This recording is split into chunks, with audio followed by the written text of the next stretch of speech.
we constantly should be trying to get better as human beings, right? Constant improvement. But with ADHD, like with her, it's like, okay, there's nothing wrong with her. I'm using air quotes in case you're listening to this. This is something that she has that can be a positive thing in many, many ways. It makes her unique. And so it was going down that path of being able to understand then for her to be the best version of herself that she can be, and me to be a parent that's supportive and helpful and understanding of how she processes information, how she does things. And then along that path, it was you and her both looking at me and saying, oh, you're probably ADHD too. And I'm like, what? Welcome to Successful with ADHD. I'm Brooke Schnittman. Let's get started. Welcome to Successful with ADHD. Hey, Brooke. Good to be on here. Thanks for having me. Yeah, thanks for being here. And for all of the listeners out there, this is a very special guest. Austin happens to be my business coach, and he has helped me level up my business for many years in coaching with Brooke for the past 4 years, I believe, in his company. I am just so grateful for all of his insight and help. And Austin also has suspected ADHD with a child with ADHD. So I am interviewing you today to give us some perspective into what that's all about and what that's like for you, and also to share how you help people like me with ADHD through your business coaching. Yeah, it's funny when I said, thanks for having me on. I feel like that's just the standard answer you're supposed to give when you're on like a podcast or a radio program. It's just like, thanks for having me. So exactly. Like we need to come up with a new answer or a new response. Yeah, I need something new with this, but no, the pleasure's all mine. Yeah, exactly. I started answering that way when there's like, we have a question we ask clients. So what are you great at? And I started putting my answer down as everything. I have no weaknesses. No, except for the ones that Brooke points out. So. Who's coaching who here? Okay, continue. It's hard to believe it's been 4 years like with that. I know you and I were analyzing data from before and how much you've grown, and just as a company and as a leader especially. I think that's been the biggest thing that I've seen from you is just how you've changed as a leader in your organization and how you interact with your team. Funny, I never really knew a whole lot or paid a lot of attention to ADHD until I started working with you. It just wasn't something. And like you, I have an education background. I taught high school, school math for 6 years. And it just was, I taught in the private sector. In the private sector, we just don't have the resources to handle extreme cases. So we don't deal with it a whole lot. And so it wasn't something I paid a lot of attention to until we started working together. And then my oldest is almost 17. Man, I feel old saying that. You started young. But she's 17. And I remember, actually, it's funny. We were at a workshop with you, and my oldest didn't know you, and you were across the room, and she looked at me and she said, that lady over there has ADHD. And I said, how do you know that? And she's like, because of this, and this. Like, she knew the markers for it. And I said, wow. How do you know that? And she's like, because I have ADHD. I'm like, since when? Like, and she kind of had self-diagnosed herself. She's a researcher, and you know my daughter. And she had self-diagnosed her and kind of put me on that path of, okay, I need to understand this better as a parent, understand kind of how she processes and how things happen. I've owned a business now for a long time. As a business owner, you're always solving problems. And so when you come home, that often translates to the personal side, because you walk in the door having literally all day long solved problems. We talk about that's what management is solving problems. Right. And then you walk into your house and you immediately start solving problems, and some problems that you're just not equipped to solve, with it. Or people don't want you to solve it. They just want you to listen, right? Right. Or as well, it's not a problem that needs to be solved. Right. And I think with ADHD, we constantly should be trying to get better as human beings, right? Constant improvement. But with ADHD, like with her, it's like, okay, there's nothing wrong with her. I'm using air quotes in case you're listening to this. This is something that she has that can be a positive thing in many, many ways. Mm-hmm. Makes her unique. And so it was going down that path of being able to understand then for her to be the best version of herself that she can be, and me to be a parent that's supportive and helpful and understanding of how she processes information, how she does things. And then along that path, it was you and her both looking at me and saying, oh, you're probably ADHD too. And I'm like, what? And then looking at it, and it began to explain a lot of things in my life that I do. And it catches me now. And I'm not near up to speed on the different spectrums like you would be, Brooke. Sure. Of understanding that there were certain things in my life that I do that it's like, okay, this is why I'm doing that. And I very much, you and I talked about behavioral assessments. I definitely look at those things as they're not crutches, right? This is not a crutch. It's not an excuse. It's something that I then can take and say, okay, how can I be better with this? Like, how can this make me better? And how can I, not use it as a crutch? Not when that starts to happen, what tools, what things can I do to, not fall into that trap? That makes sense. For example, like I'm not a very social person. So that's not an excuse to not talk to people. It's funny. My kids have been with me lately, and I'm talking to everybody in public. And my kids are like, why do you keep talking to everybody? And I'm like, because I'm trying to break out of my box. Trying to be social. I'm trying to be social. I'm not. Or like I went hiking in Colorado this last weekend, and I didn't make a plan. I always plan everything out. And I was talking to Gary, and he's like, what are you doing? I'm like, I have no idea. He's like, what do you mean you have no idea? You always have a plan. I'm like, no, I'm trying to develop that side be of spontaneous. me of not over plan things and be spontaneous. And so with ADHD and myself and my daughter, it's about understanding it in a way that we can look at the positive sides of it and the strengths behind it and say, how can she utilize that? And how can I utilize that better? And at the flip side of things, how can the things that we slide into, make sure that we're self-aware of those things and not allowing us to put us where we don't want to be.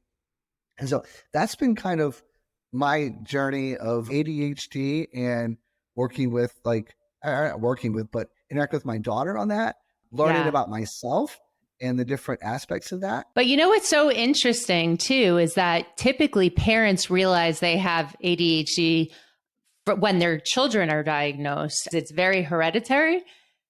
But in this case, it was Jalen who told you that you have ADHD. Yes. It's like she's a magnet for that. Yeah, it's funny. She can notice. She notices it right away with it. I think the ADHD though is what I'm very attracted to: entrepreneurship and business ownership. And it's funny. I do a lot with behavioral assessments and predictive index and things like that. As I'm a certified coach with them and do a lot with that. You've helped me so much with that. Yeah, people ask me in PI, like, what's the marker for a business owner? And there's certain ones that kind of tend to be more that way, but mine is the opposite of it. Like my behavioral assessment doesn't explain the entrepreneur business side of me. 35% of business owners have ADHD, but I think it's definitely more than that. People just don't know that they have it. I feel in some ways that might be the X factor for it. Like for entrepreneurship, that might be the X factor that we almost don't know as to what attracts some people into it. And so again, there is nothing scientific about what I'm saying right now, just so you know. I just have wondered that as I've looked at some of my behaviors with ADHD and that contradict what motivates me of that. For example, I am very risk averse. I do not like risk at all, but yet I'll come over to business and there are things that I'll do in business that are very riskier of starting businesses and doing things like that don't fit the other side of things. Right. It's been interesting of looking at that. And I wonder if like the planning piece that you like to have and the risk aversion has to do, and again, I'm not a therapist, but has to do with some of the anxiety surrounding it too, where you over plan so you don't mess up, or you need to make sure that there is very little risk so you feel like you're in control. Just a thought. I would definitely agree. For me, that's what happens as well. Is I need to have a plan. It's also very much like a FOMA, Fear of missing out. Yeah, I'm going to Japan, taking my son to Japan at the end of the month. And it's like, I want to plan the entire thing out minute by minute, because if I don't, then I might not be able to do this because I didn't plan for it. Right. For example, we took my oldest to Paris and with the Eiffel Tower, and it's like, if you don't have reservations to get into the Eiffel Tower, you may not get into it. So my mind is like, we can't just show up at this thing. We've got to, plan ahead and buy the tickets and, all this kind of stuff. And then when that plan goes awry, I've had to work really hard at it not throwing me off, of being able to do it. Mm-hmm. And again, I definitely would consider myself a very good problem solver. I will figure it out, but it'll take me a minute. I'll right out of the gate, I'll just be like, everybody just stop. Like, just stop, like that. And I'll figure it out. Yeah, you see problems before they become problems. And I know that a lot of individuals with ADHD can see an issue before it becomes an issue, and it's just hard to explain it. But you're very good at seeing the whole picture and zoning in on what piece needs to be addressed first. If I often joke around with, I'm not sure who's coaching who. If I'm coaching you, you're coaching me. But you pointed it out to me. I will jump around a lot. I will shift gears from one to the other. Right. We have an hour-long meeting, and 30 minutes is us just, shooting the, what. Right. And so I've become even more structured of my day. And what I've added to it is a lot of time blocking. And what the time blocking has done for me is that even if what I planned during that time block doesn't happen, I will just put something else in that time block. So it gives me enough structure that, like yesterday, for example, I had a couple of calls with clients that ended up getting moved, like postponed or canceled, but I had it time blocked. So I just took something else from my list and plugged it into that time block, as opposed to before. Yes. I would almost like wander around for a little while, like almost have a hard time. What do I do? Getting right, what I'm going to do right now. So now I do a lot of time blocking with a task list, and then I'll just move tasks into those spots, that open up, as opposed to all of a sudden. So what's become really important for me is the night before, like I have a yellow notepad on my desk, and I have to receive it, I write out, but that I literally will like put the times of each, I'll time block out like 30 minutes, and then I'll put everything on there for me. And then I'll create a task list, because otherwise I will, I'll jump all over the place, wandering around the house, not getting anything done. It's funny, before this call, so I usually do that on Mondays or Sunday nights, and I didn't do it yesterday. So before this call, I was like, what do I have to do? Like, what's happening? I felt so anxious. So immediately, now it takes me like 2 minutes. Sorry for those of you listening, but it will take you less time over time. And I do the same thing. I'm like, everything is right in front of me. Same to your point. If I miss something, that's okay, because I see some blocks that are open in the rest of my days. And it also helps being proactive if you make a conflict in your schedule, looking out at your week and saying, ooh, I need to shift this around. Yeah. Now, what I've done at the house with my kids, and my daughter in particular, is I tried to create a lot of consistency at the house, like things that they know. Yeah, that's great. For example, Friday nights at our house, and me, I'm a big Disney fan. Friday nights is classic Disney movie night. And what I've noticed with her is and just things like that I always do on these nights. And it seems to help her and give her like some stability, that she knows those things are happening on those nights. Now, at the same time, I've tried to add, because I struggle with it, some flexibility, that if something does come up, in particular with that's where I'm going to be doing, and that's where I'm planning on that. And then, but if she has something come up, then it's not that big of a deal. It's okay if she needs to divert the plan. Now, generally she doesn't. She seems to need that kind of structure. Yeah, consistency is super important as far as knowing what to expect. Transitions are very difficult for individuals with ADHD. And I think that's helpful with Jaylin on Fridays to have that routine. And even with my kids, if something is changing, to give them that notice beforehand so they're not surprised when it happens. Of course, we can't control every surprise that comes up, but having that schedule out in front of them so they know what to expect is huge. Yeah, I've noticed with her that it's not so much about when there is a change, it's not so much why the change happens as knowing what the change is what she seems Mm-hmm. to like. I used to try to explain to her why I was changing something, why we were having hamburgers instead of tacos. And it wasn't so much about the why, it was about the what. And as long as she seems to know what things are, then the why is not as important to her. It's just what Mm. it is. She almost like doesn't even Okay. seem to care. Okay. If you'll let me, I'll turn the conversation a little bit though to you as to what can you tell me things that I should be doing with her? Ooh, this doesn't typically happen when I'm interviewing someone, and I'm happy to share. So, every child with ADHD is different, right? So, Jaylyn, she likes the what, but she doesn't care about the why. A lot of us with ADHD do care about the why. So, she is unique in some aspect there. But I think you're doing a great job, and just being able to ask questions and listen from a place of curiosity, because ADHD or not, everyone is different. And as long as their needs are being met emotionally, physiologically, psychologically, they're going to feel safe and they're going to feel connected. So just showing her love and empathy. And if you're not sure about something, asking for clarification and knowing that your journey is going to be different than hers. And she's taken a different journey than you so far and has proven to be different in that sense.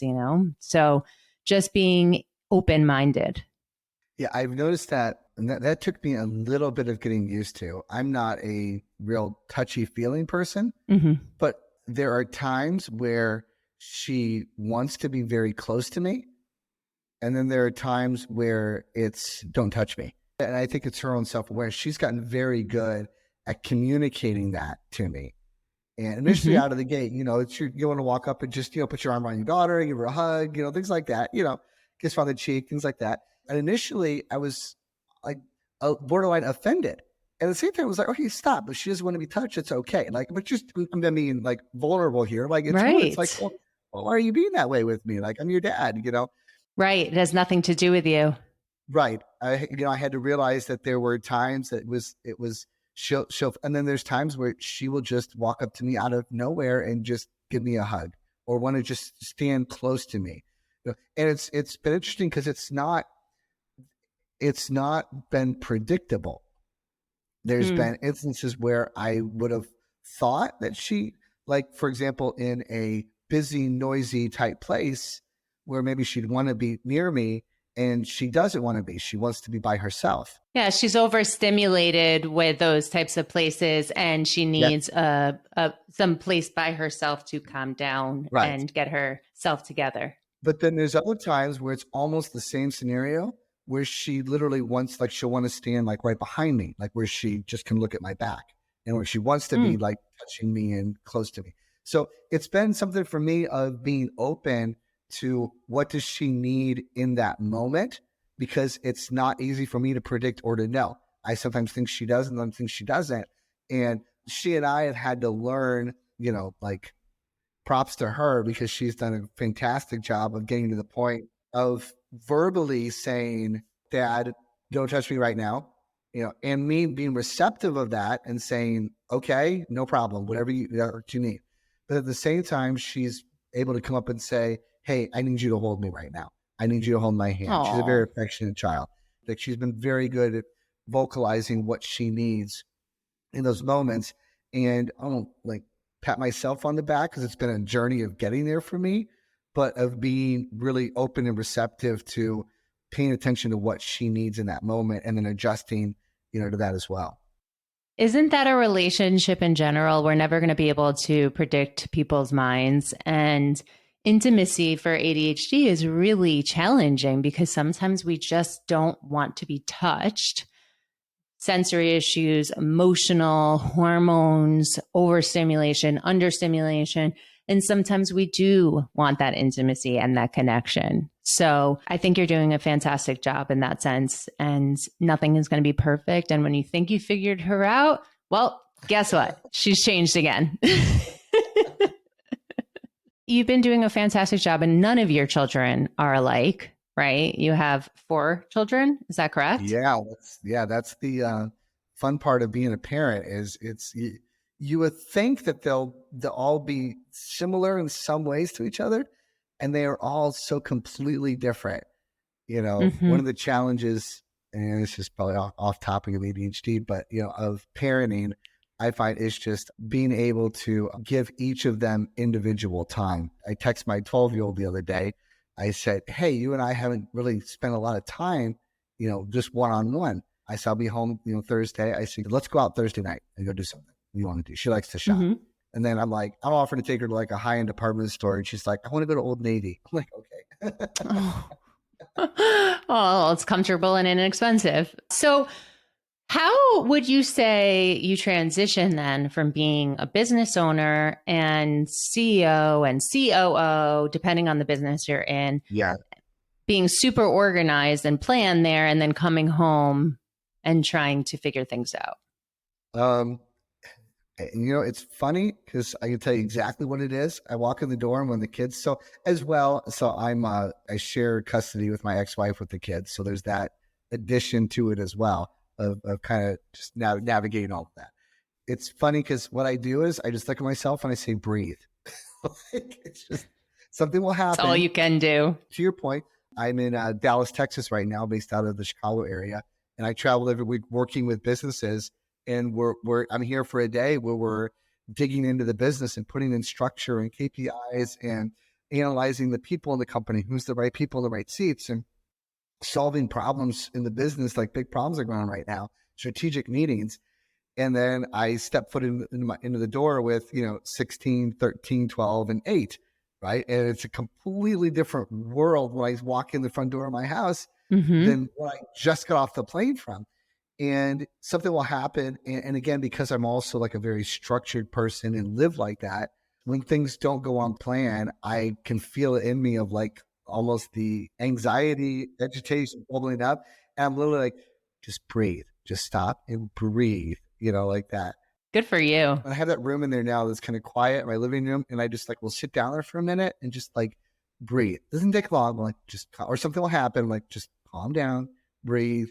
It'll be okay, and just give it a minute. It's that count to 10, or whatever, whatever you can Yeah. count to. Well, so you have a space that you go to that helps you decompress and calm your nervous system. Yes, yeah, So you can fully attend to your kids because you have a very stressful day solving problems, right? So how much energy do you really have left at the end of the day doing all of these problem solving and putting out fires? Then transitioning to home where you have to either solve problems or not solve problems, but be flexible and open. that's the biggest struggle for me is not solving the problem. As a parent, there's that side of you that wants to solve all your problems for your kids and then they have the easiest path possible and then not to struggle, Yeah. even though that's what they need because we all struggle. Like they get to be the people they need to get to, they need to have those struggles. And two, being a business owner, just period as a business owner, and the calls from your team are to solve a problem. I mean, usually your team's calling you because they need you to solve a problem, not just because Sure. they don't need anything. So you're solving problems at work, as a business owner. The job side of me that I have in the consulting company is solving problems that I do literally all day, every day. That's all I do.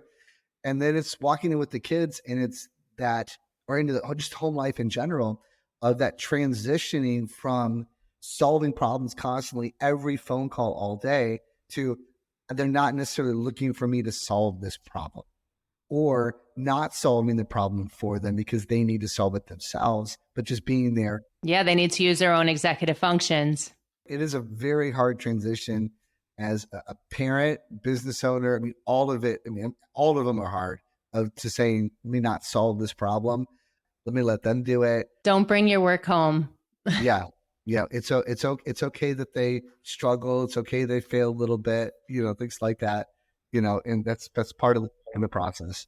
Yes, not everyone needs a trophy. It's okay to fail. Yeah. Absolutely. So, what I think is so wonderful about bringing it back to the business for a second, the weekly check ins that we do on Fridays to go over our numbers, just for anyone listening out there, so many people since you and I have started to work together, and Sharper has, hopefully you don't take all of my ADHD coaches out there in the universe, but you probably will because they'll want to work with you after this call. But so many ADHD coaches and companies have come to me. How did you do it? Like, what do you look at? So Friday meetings, looking at the right numbers, making sure everyone's in the right seat, delegating correctly, but having that accountability from you is huge, because if you and I didn't have that meeting scheduled on Fridays, I probably would never look at the numbers. And that issue that you and I were dealing with Google, not having accessibility on Google and the lead flow being down, I would have probably not realized what that was had we not kept a close look. And as ADHDers, we usually see big picture. We don't stay as focused on the numbers and the mundane stuff. It might not be as exciting to us, especially if there's no reward and no thrill in it. So I think it's so helpful, not only the tools that you give, but having a second set of eyes, but also having that accountability weekly. Yeah, business owners as a whole, we often, because we're so entrenched in our business and doing the work of it, that we rarely stop to look at those things. We're making reactive decisions to what happened in the day, or because we don't have time, we're not seeing a problem and then really stopping and identifying and solving that. Let me back up. We're solving the problem, but it's usually not the right solution because we didn't take enough time to identify what the problem was. Sure. So it's more reactive based on quick feelings. Like, for example, and I don't know what the solution would have been that we're talking about, but it made us stop and ask other questions besides just like throw more money at it. And then we were able to quickly find out what the problem really was and solve the problem. But there's all kinds of things going on in business financially. I mean, you've got multiple departments. You've got sales, you've got marketing, you've got finance department, you have an operations department. There's so much going on that if you're not, if you don't have measurables in place, if you don't have, and I say this, managers, when you're managing a business, not working in it, when you're managing it, you're auditing, you're training, and you're solving problems are the three things that you're doing. And if you find that you're not doing, the stuff you're doing doesn't fall into one of those three buckets, you're not running a company, you're doing a job. You're a contractor. Yes. Exactly. Yeah. And exactly. So with us, it was, it's those weekly meetings, those weekly check-ins are about, we just added, some of your team members to that meeting. Why? To increase communication, because we're having those meetings, we're stopping. What I find out often with businesses is that a problem comes up and we go knock on their door or their office, or we call them out of nowhere.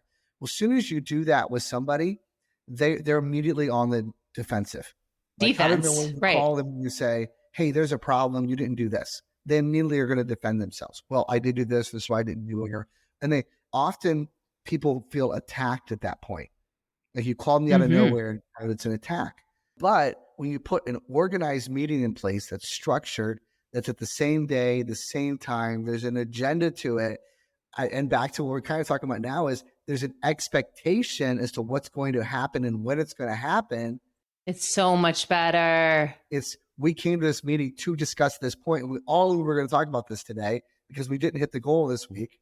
And it changes the whole conversation from everybody being defensive to what's the solution and what's the action item that we're now doing to move forward and to move the company forward. Yeah, working together as a team.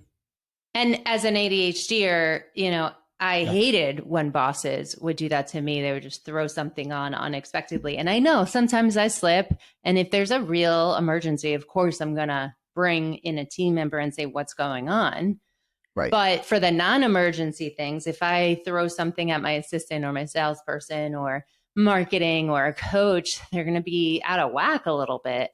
So it's helpful to keep that relationship good. And in the neurodivergent space, also to know what to expect, coming back to Jaylin, like knowing there's a routine and you're going to discuss that together.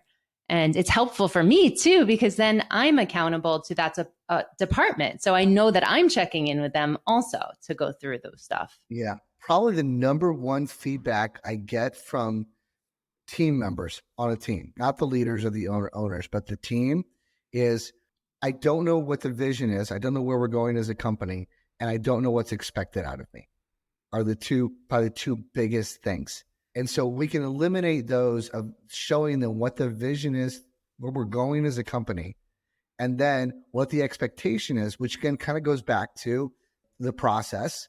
Like, do you have a process so they know this is how it's supposed to be done? And second, what is the measurable?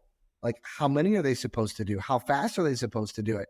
Like with your company, one of the things we started measuring early on was percentage of our active clients that were being seen. And I remember that we talked about that. It was kind of low. It was. And we said, well, what are we going to do about it? And what we decided first to do was just to alert all the coaches as to what the expectation was. And each week, let them know where they came in at. And if you remember back, that was couple of years ago, we never did anything after that. It literally fixed itself once we said, here's the expectation, and here's every week the measurement. And once they knew that, they fixed it themselves. They just didn't know what the expectation was. And again, we never had to really deal with it. I don't think we've gone 2 weeks of falling below that goal without us knowing why it had gone. There are things that happened that were why, but we always knew why. They just automatically fixed it themselves because they knew what the expectation was then. Absolutely. And they know that there's that accountability piece, but no micromanaging that needs to happen in between. Yeah. So I think that we really hit the nail on the head here. It's that no two people are alike, and you have to meet people where they are and ask them what they need in the moment. And that's any relationship, whether it be with your daughter, whether it be with a significant other, whether it be a friend. We can't read people. They have to be able to communicate that to us. And also just having that accountability and that second set of eyes, being able to talk through things, have accountability, and to have a mentor who can help you through these things. And I'm just going to say, for all of those of you listening, that first year that I wasn't working with Sharper, I remember I met Gabe, my husband, and he was like, how are you tracking your leads and your clients? I'm like, huh? What are you talking about? He goes, look at all this. Like, I had written pieces of paper and I would put it into a filing cabinet. So we just went through and made a list on a legal pad. And there were like hundreds of people. He goes, what are you doing with all this information? I'm like, nothing.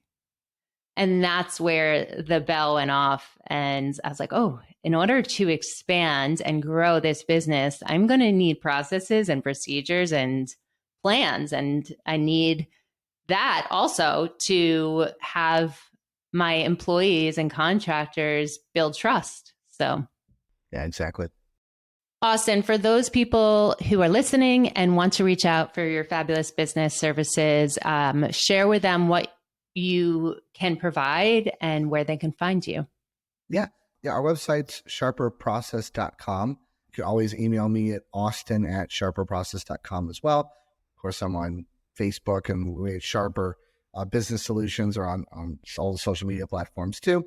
So what we offer is business consulting, coaching services to build structure, systems, processes, and a lot of things in that vein there. We are helping to analyze your team. We use behavioral assessments, predictive index to get people in the right seats. Yeah, we build out Trainable to give you training materials for your team coming in, but in particular, the structure, the processes, KPIs, to kind of help you grow your business from there. I like to tell small business owners, it's about getting from being a job to being a business. I think that's huge. And I appreciate you coming on today and sharing your wealth of knowledge. And to anyone listening, I promise you, Austin and his team will definitely up-level your business if you are working in your business harder than you feel is necessary. And you might not even realize that you're working so hard until you see how many seats you're actually sitting in. But if you're exhausted at the end of the day, it might be time to take a look at your business and see if it's healthy and if you need someone like Austin to come on. So we'll put your notes and your links in the show notes. Awesome. Thanks, Rick. Thanks, Austin. Thanks for listening to this episode of Successful with ADHD. I hope it helped you on your journey. And if you need any additional support for you or a loved one with ADHD, feel free to reach out to us at coachingwithbrooke.com and all social media platforms at Coaching with Brooke. And remember, it's Brooke with an E. Thanks again for listening. See you next time.